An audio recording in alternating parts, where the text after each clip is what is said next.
Now in this aquarium we've had the lights off for a week or so because it's had a fair bit of cyano, which is that growth.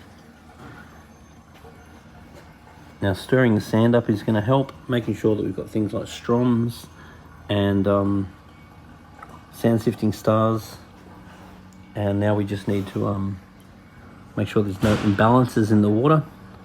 So I've been doing some larger water changes, trying to keep the light minimal. There is definitely an amount of residual light here. So I'm minimizing the light, minimizing the food, and I'm trying to get on top of this situation.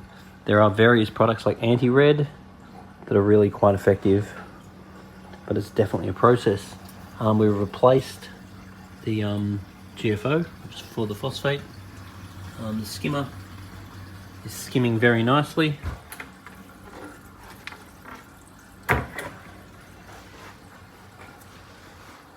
Whenever you've got a chiller in a cupboard like this, it's good to open this door up when it's hot, because this is going to want to vent hot air. If you want to be really fancy, you could even cut a vent in the actual door, just so the chiller can actually release its hot air. It's not too bad. We've got a UV running. Well, there's a vent on the side of it anyway. Yeah, I know, but it's still not ideal. It's not that bad.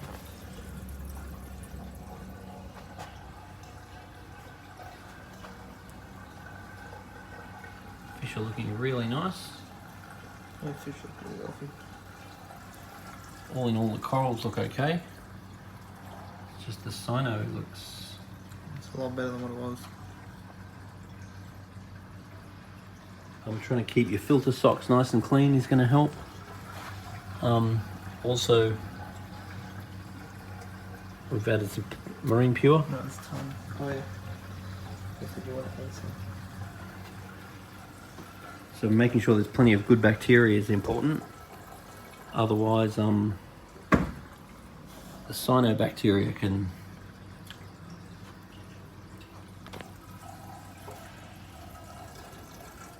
when you see a snail knocked over, it's good to flip him up the right way. It seems like a bit of a design fault that they can't flip themselves up.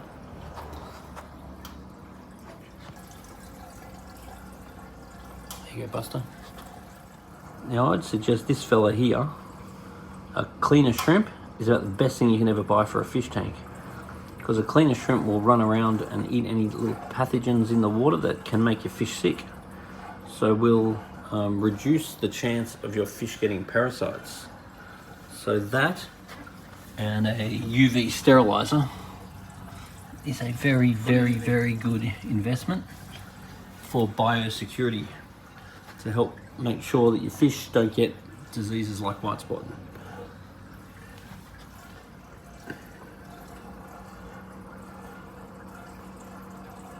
So cool.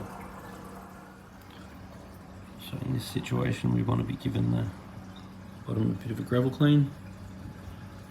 Do what we can to suck out any of this cyano.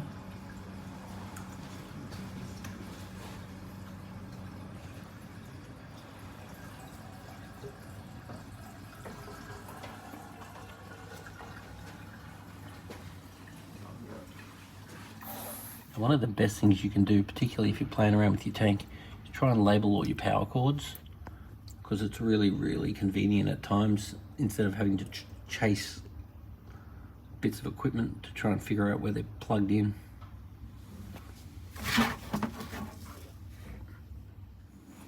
Let's see what this is going to test out.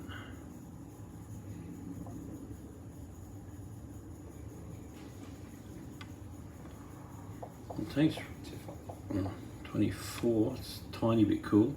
Oh, it's still, no, it's still going up. take control on it.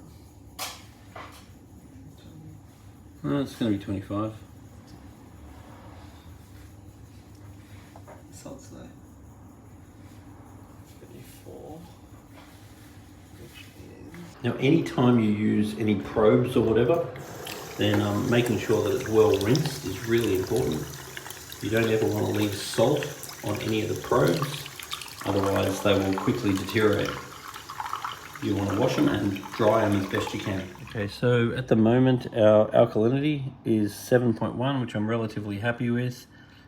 pH is 8.0. I'd rather that be 8.4, particularly seeing we've got some cyano. So raising the pH will be something I'd be interested in doing. The phosphate is 0.1, so making sure we've got fresh media in the phosphate reactor. Calcium is 470, which I'm happy with. Magnesium is 1400, which I'm happy with. Ammonia, pretty much 0. Nitrite, 0. And nitrate, 15. So I'd rather that come down. So we're currently doing a water change, which should help nitrate and phosphate. But in the meantime, trying to keep feeding low and keep up the water changes and get nitrate and phosphate down is something that I'd be wanting to do. And making sure there's plenty of biological media. So we've got some marine pure there. We could even think about adding an extra marine pure. There's tons down the back. Tons down the back, okay. Making sure that's clean.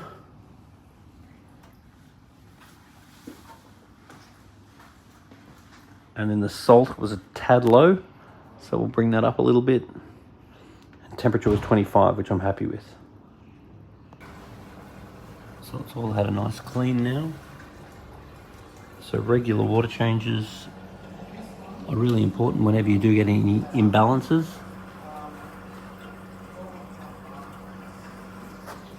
A good gravel clean. Keep the feeding down. Keep the light preferably off.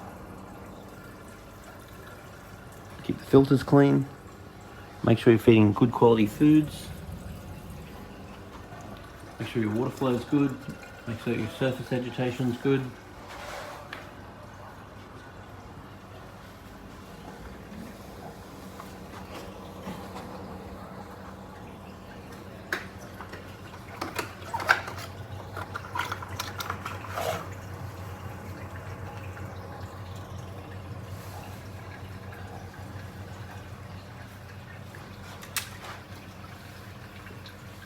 Keep your skimmer cleaned and keep it well dialed.